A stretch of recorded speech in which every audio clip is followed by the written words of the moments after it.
मे महिना संपत आलाय आणि आता ना आंब्याचा नाही कैरीचा सीझन संपत आलाय. त्यामुळे ना हा गुळांबा झालाच पाहिजे.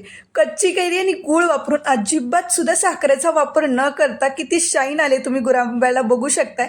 अगदी परफेक्ट टायमिंग कसं फॉलो करायचं छोट्या छोट्या टिप्स सांगून मी तुम्हाला हा व्हिडिओ शेअर केलेला आहे. त्यासाठी हा व्हिडिओ आवडला तर एक लाईक नक्कीच करा. चॅनलवर नवीन असाल तर सबस्क्राईब करायला विसरू नका. नमस्कार मंडळी, मी प्रियांका, तुम्हा सर्वांचं प्रियाज फूडीमध्ये मनापासून स्वागत. तर इथे बघा, मी ना 3 तोतापुरी कैरी घेतलेले आहेत. तुमच्याकडे कोणतीही राजापुरी कैरी असेल ती वापरली तरी चालेल. गावठी कैरी भेटली ती जरी घेतली तरी चालेल. आता मी कैरीचं वजनी प्रमाण मी तुम्हाला इथे नाही सांगत आहे. पुढे कसं कैरीचं प्रमाण घ्यायचं ते मी तुम्हाला व्यवस्थित सांगितलेलं आहे. फक्त अगोदर ना आपल्याला ही कैरी जेव्हा आपण विकत घेतो किंवा झाडाच्या जरी तोडतो ना, तर अगोदर ह्या कैरीनं व्यवस्थित असं धुवून घ्यायचं. कारण कैरीवरती माती किंवा चीक वगैरे असतो ना, तो निघून जातो. त्यासाठी कैरी मी तासभर अगोदर पाण्यामध्ये भिजत घातली होती आणि आपल्याला ह्या कैरीला ना व्यवस्थित असं पुसून घ्यायचं आहे. तर गावठी कैरी ना थोडीशी आंबट असते, त्याच्यासाठी तुम्हाला गुळाचं प्रमाण थोडंसं जास्त घ्यायला लागेल. म्हणून मी इथे ना तोतापुरी कैरी वापरले. तर सगळ्यात पहिल्यांदा ना कैरी आपल्याला व्यवस्थित पुसून घ्यायचं आहे, कारण याच्यावरती ना आपल्याला थोडाही पाण्याचा अंश नाही राहिला पाहिजे. याच्यासाठी व्यवस्थित असं पुसून घ्यायचं. आता कैरी पुसून झाली की कैरीच्या वरचा ना आपल्याला जो साल असते ना ती व्यवस्थित अशी काढून घ्यायची आणि कैरीचा जो देठ असतो ना चिकाचा, तो व्यवस्थित असा तोडून घेतला की साल अगदी पटकन निघते. आता तुम्ही म्हणाल की मी कैरीची साल का काढते, तर काय होतं, आपण जेव्हा कैरी वापरतो ना तर एखादी कैरीची साल ना अशी तुरट असते किंवा जास्तच आंबट लागते.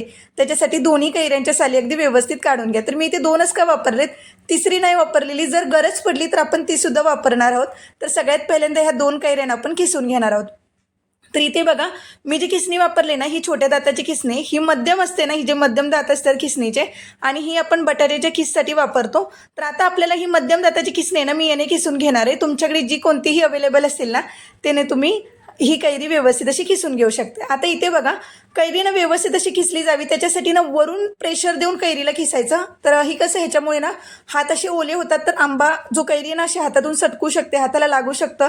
तर व्यवस्थित थोडी काळजी घेऊन ना असं प्रेशर देऊन किसा, जेणेकरून कैरीचा अगदी व्यवस्थित असा किस निघून येईल. तर हे बघू शकताय, अगदी किती छान, अगदी लांब सडक असा किस त्याचा व्यवस्थित पडतो. चांगलं व्यवस्थित असं किसून घ्या. आता हा आंब्याचा, या कैरीचा मी वापर नाही केलेला.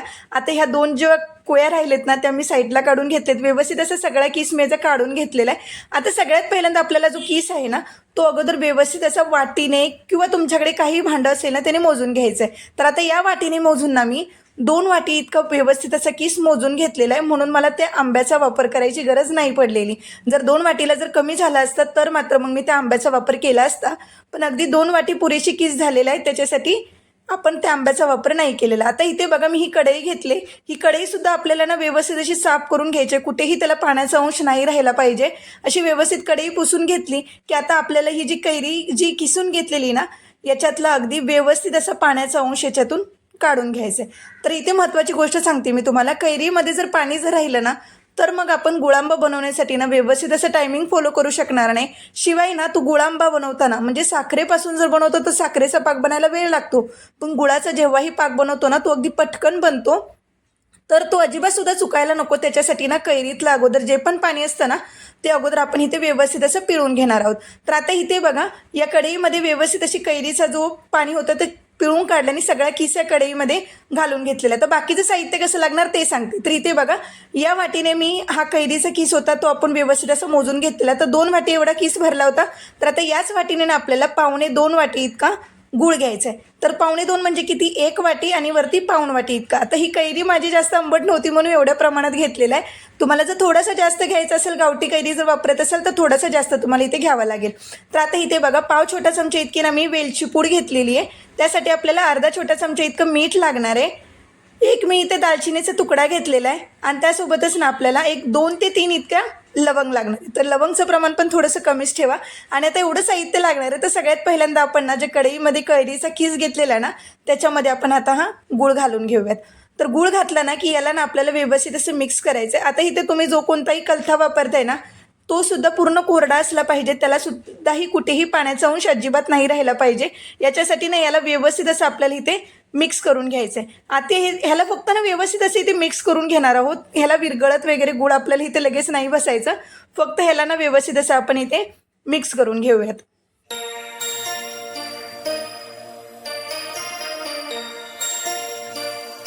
तर आता हे बघू शकताय व्यवस्थित असा हा गूळ याच्यामध्ये ना मिक्स करून झालेला आहे. आता याच्यावरती ना आपण एक झाकण ठेवूयात आणि ह्याला फक्त ना एक 10 ते 15 मिनिटांसाठी, म्हणजे तुमच्याकडे वेळ असेल ना तर एक 10-15 मिनिटांसाठी रेस्ट करायला ह्याला असंच ठेवून देऊयात. तर आता इथे बघा 20 मिनिटं पूर्ण होऊन गेलेली आहेत आणि हा जो गूळ आहे ना तो अगदी छान असा ह्या कैरीमध्ये ना विरघळलेला आहे. कैरीमुळे ना गुळाला खूप असं पाणी सुटलं आणि गुळ बऱ्यापैकी या कैरीमध्ये व्यवस्थित असं विरघळून गेलं, पण कुठेतरी गुळाचे खडे राहिलेले आहेत. त्याच्यासाठी आपल्याला आता शिजवून घ्यायचं आहे. तर सगळ्यात पहिल्यांदा ना आपण गॅसवरती ना ही कढई चढवून घेऊयात आणि गॅसची फ्लेम ना आपल्याला इथे फुलच ठेवायची, जोपर्यंत ना आपल्या ह्या पाकाला ना ह्या गुळाच्या आणि कैरीचा किस जो घातलेला त्या पाकाला व्यवस्थित अशी उकळी येत नाही ना तोपर्यंत गॅस आपल्याला फुल ठेवायचा आहे. आता गॅस फुल ठेवला ना की याच्यामध्ये कैरी पटकन विरघळत नाही, पण ह्याला उकळी आली. आता इथून पुढे आपल्याला गॅस कमी ठेवायचा आणि ह्याचा आपल्याला पाक बनवून घ्यायचा आहे. तर सगळ्यात पहिल्यांदा आपण ह्याच्यामध्ये बाकीचे जिन्नस घालूयात. तर सगळ्यात पहिल्यांदा आपण ह्याच्यामध्ये इथे आपण मीठ घालूयात. जे काळं मीठ घेतलेलं त्याच्यावरती तुम्ही सफेद मीठ घातलं तरी पण चालेल. वेलची पूड घालायची, दालचिनी आणि लवंग पण घालायची. आता ह्याला ना परत एकदा मिक्स करून घ्यायचं. आता इथून पुढे लक्षात घ्या 1 ते 1.5 मिनटं झालेलं उकळी आल्यानंतर, आता उकळी आल्यानंतर आपण ही जिन्नस ह्याच्यात घालून घेतले. आता इथून पुढे ना ह्याला फक्त 1-2 मिनटं शिजवून घ्यायचं. लक्षात घ्या तुम्ही जर म्हणला की याच्यामध्ये हा जो पाण्याचा अंश आहे हा पाण्याचा अंश याच्यातला आटला नाही आहे, हा पाण्याचा अंश आटेपर्यंत जर ह्याला शिजवत बसला ना तर मात्र तुमचा पाक फसू शकतो. त्याच्यासाठी हा पाण्याचा अंश असा राहिला तरी काही हरकत नाही आहे. फक्त ह्याला आपण इथून पुढे 1-2 मिनटं ह्याला आपण शिजवून घेणार आहोत. आणि आता हे बघू शकताय 2 मिनटं ह्याला आपण शिजवत घेत आलेलो आणि हे मिश्रण ना अगदी थोडं थोडं ना घट्ट व्हायला लागतं. याच्यात ते जे पाणी असतं ना हे पाणी आटून जायला लागतं. शिवाय जो गुळामुळे ह्याला जी चकाकी यायला लागते ना ती अगदी वेगळीच असते. आणि आता ह्याला बघू शकता 1-2 मिनटं झालेले आहेत आणि आता हा पाक एकदा आपण चेक करून बघूयात. तर आता हे थोडंसं थंड झालं ना की बोटावरती घेऊन बघायचं. तर 2 मिनटानंतर फक्त तुम्हाला हे ना चिकट लागेल, पण याच्यामध्ये ना कोणतीच अशी तार बनत नाही आहे. तुम्ही बघू शकता तार बनते पण ती तुटते. अगदी असा आपल्याला पाक ह्याचा नाही बनवायचा. तर आता इथून पुढे ना आपण ह्याला 1-1.5 ते 2 मिनटं आपण ह्याला शिजवून घेणार आहोत. आणि आता 1-1.5 ते 2 मिनटं झालीत आणि हे बघू शकता झाऱ्यावरती जो कैरीचा अंश असतो ना तो सुद्धा पूर्ण ट्रान्सपरंट व्हायला लागतो आणि अगदी ह्याचा पाक बघू शकता अगदी असा पूर्ण तयार झाला पाहिजे. याच्यामध्ये तुम्ही तार बघू शकता, ही तार बनल्यानंतर किती उशीरपर्यंत राहते आणि मग तुटते. अगदी असा आपल्याला पाक बनवायचा. याच्या पुढेही तुम्ही ह्याला जास्त ठेवू नका, नाहीतर ही तार पूर्ण बनस तोपर्यंत जर तुम्ही वाट बघितली की परफेक्ट तार बनवून तुटते, इथपर्यंत वाट नाही बघायची. गॅस बंद करायचा आणि इथेच ही प्रोसिजर ह्याची स्टॉप करायची आणि ह्याला आता आपण ना थंड करायला काढून घेऊयात. आता थंड करायला काढल्यानंतर सुद्धा ना ह्याला व्यवस्थित असं मिक्स करत राहा, कारण कढई आपली अजून गरम आहे तोपर्यंत. आता इथे बघू शकताय किती मस्त असा कैरीचा आपला जो गुळांबा होता किती छान असं तयार झालेला आहे. शिवाय याच्या जी चकाकी येते ना ती अगदी वेगळीच असते. याला आता आपण सर्व करूयात.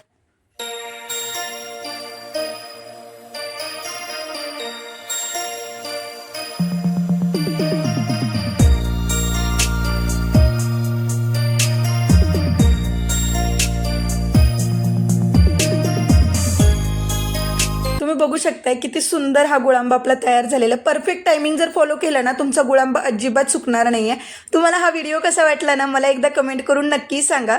व्हिडिओ आवडला असला तर एक लाईक करा. चॅनलवर जर तुम्ही आपल्या नवीन असाल तर सबस्क्राईब करायला विसरू नका. पुन्हा भेटूयात अशाच एका सुंदर आणि एका चटपटीत रेसिपीसोबत. तोपर्यंत धन्यवाद.